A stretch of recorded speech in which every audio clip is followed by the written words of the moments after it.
네, 조병로 증인님. 네, 네.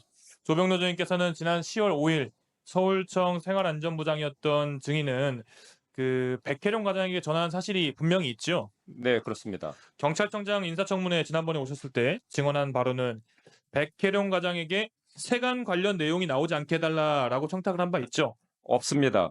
저는 서울청과 협의가 완료된 언론 브리핑 내용 중에서 세관 직원 언급을 하지 않을 예정이다라는 말을 들었을 뿐입니다. 그리고 그걸 전달한 것뿐입니다. 네. 사실관계만 다시 한번 더 확인하겠습니다. 네. 윤석열 대통령이나 혹 대통령실 관계자 요청이 있었습니까? 없었죠. 없었고 하나만 더 말씀드리겠습니다. 제가 이번에 그 백혜령 과장이 녹취록 전부를 나중에 공개했습니다. 거기 보면 그 부분에 대해서 분명히 그 백혜령 과장이 말하고 있습니다. 제가 사건을 관여하지 않았다는 것을 명확히 확인하고 네. 있습니다. 충분히 그렇게 말씀하실 수 있고요. 네. 그러면 이제 증인은 공항경찰단장을 역임하셨어요. 맞습니까? 네, 그렇습니다. 그때 알게 된 인천공항본부 세관장으로부터 요청을 받은 거고 백혜령 당시 과장을 통해서 사실관계를 파악했다. 이 정도입니까? 그러면? 국정감사 대비를 위해서 필요하다고 해서 그러면은 네, 네, 그렇습니다. 좋습니다. 세관장이 이러한 협조 요청을 한 배경이 뭐라고 생각하세요? 국정감사 대비 차원이라고 저는 생각하고 있습니다. 그게 바로 관세청 측에서 국정감사 저희 지적 회피를 위해서 증인에게 조병로 증인에게 브리핑 무마 요청해온 거 아닙니까? 전혀 아닙니다. 확인만 한 거고 그리고 서울청과 협의가 좋습니다. 완료된 그러면 내용을 확인해서 알려준 것뿐입니다. 사실관계만 확인해서 뭐 어떻게 예우하시려고 했어요? 사실관계 확인해서 어떻게 하시려고 그랬어요? 그래서 그 다음에 아니 그 국감 대비해서 요청이 왔기 때문에 확인해 준 그 요청 사항에 대해서 그냥 확인해 준 것뿐입니다. 녹취록에 따르면 증인께서는 그래요, 잘하셨습니다, 올바른 스탠스예요 하면서 국정감사 때 세관 내용 가지고 정부를 엄청 공격할 텐데 우리가 야당 도와줄 일 있습니까? 올바른 스탠스입니다라고 말했다는데 맞죠 이거는? 그거 저기 녹취록 보시면 제가 분명히 아니다라고 제가 말하는 취지로 답변했고 그리고 되물은 것으로 보고 내가 더 의아해서 좋습니다. 야당 도와줄 일 있냐라고 말씀하신 거 맞잖아요. 말한 것으로 기억하고 있습니다. 네네. 야당 도와줄 일 있냐라고 말한 건 맞잖아요. 그렇죠? 아닙니다. 제가 분명히 거기에 대해서 녹취록을 다시 한번 보시면 분명히 제가 당혹해서 제가 기억나지 않는다. 그리고 무슨 문제가 있는 것까지 제가 되물었던 것으로 녹취록은 나와 있습니다. 야당 도와줄 일 있냐고 말씀하셨지 않습니까? 녹취록을 다시 한번 의원님 보시면 알겠습니다. 야당 도와줄 일.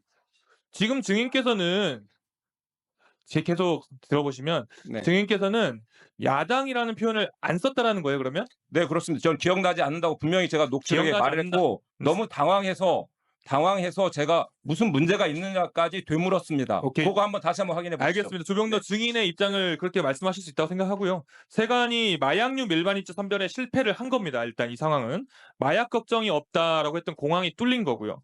윤석열 정부가 마약 범죄 때려잡겠다고 했고 경찰은 다른 정부기관 예우할 게 아니라 수사를 제대로 하고 국정감사에서 잘못된 점 차단해서 보완해야 진짜 마약 범죄를 뿌리 뽑을 수 있다고 생각을 합니다. 이거는 명백히 감사를 회피하려는 시도라고 저는 보고 있습니다. 김승호 전 인사혁신처장께 묻겠습니다.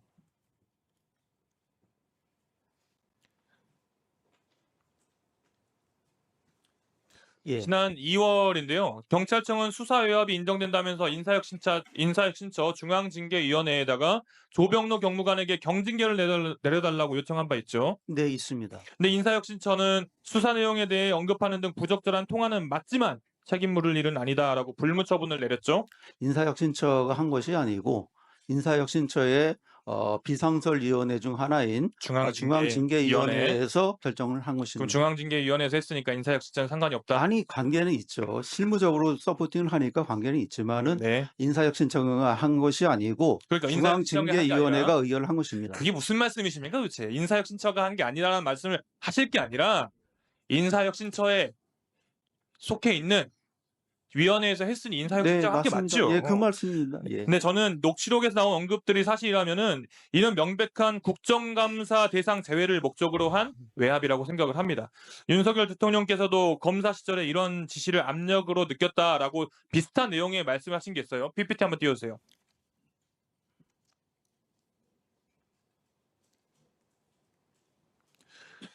지금 윤석열 대통령이 국정원 대선 개입 수사 당시에 검사장이 윤석열 검사한테 전화해서 야당이 이걸 정치적으로 얼마나 이용하겠냐, 야당 도와줄 일 있냐라고 언급했고 윤 검사 당시 윤석열 검사는 사건을 계속 끌고 가기란 불가능하겠다라고 생각했다고 합니다. 즉 외압을 느꼈다는 거죠. 조병로 증인이 백혜룡 과장에게 한 언급하고 상당히 유사하다고 보는데요. 대통령실과 관계가 있든 없든 간에 이를 외압이라고 느끼는 건 당연하지 않겠습니까? 어떻게 생각하십니까? 뭐 중앙징계위원들이 외압을 받았다는 말씀이신가요? 아니요. 조병로 증인이 한 이야기에 대해서 그거에 대해서는 제가 평가할 일은 아닌 것 같습니다.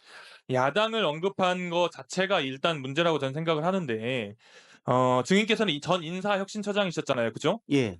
청탁이라는 거에 대한 정의에 대해서 잘 알고 계시나요? 뭐 요청하고 부탁한다는 그 합성어로 저는 생각하고 있습니다. 청탁금지법이란 법은 있는 건 아시죠? 네, 그렇습니다. 거기에 보면은 감사 대상에 선정 배제되도록 하려는 시도도 엄연히 부정청탁이다라고 되어 있어요. 이 정도는 알고 계시죠? 지금 얘기하는 거 보면 조병로 증인은 포함됐는지 보도자료에 포함됐는지 확인을 했던 것이고 저는 그 중앙징계위원회 참여를 관례적으로 안 네, 해왔습니다. 좋습니다. 1년에 중앙징계위원회 20번 하는데 제가 한두 번 참여해서 고맙다고 제가 식사 사주는 뭐 그 네. 정도입니다. 네. 관세청에서 이제 국정감사 지적을 회피하기 위해서 또는 국정감사와 관련된 내용을 말하는 걸 꺼려하기 위해서 조병로 증인에게 도움을 청했고 네. 조병로 증인은 이에 협조했으니 관세청장과 여기 있는 조병로 증인 모두 일종의 부정청탁한 거 아닙니까? 대답 안 하셔도 됩니다. 예, 뭐 김승호 증인께서는 당시 조병로 증인의 통화가 여전히 책임을 물을 일은 아니라고 생각하십니까? 저는 제 또는 판단 본인의 역량 밖이라 생각하시는 겁니까? 그건 중앙징계위원들이 한 20여 명 풀로 운영이 되는데 거의 대부분 다 인사혁신처장님, 전 인사혁신처장님, 예. 자꾸 그렇게 책임을 회피하려고 하시면 안 됩니다. 그런 식으로 하면 아래 위원회에서 한 내용들에 대해서 인사혁신처장님 계실 이유가 뭡니까? 다 위원회 통해서 하시면 되죠. 계속 그렇게 회피하는 발언하시면 안 됩니다. 제가 사실을 설명드리는 겁니다.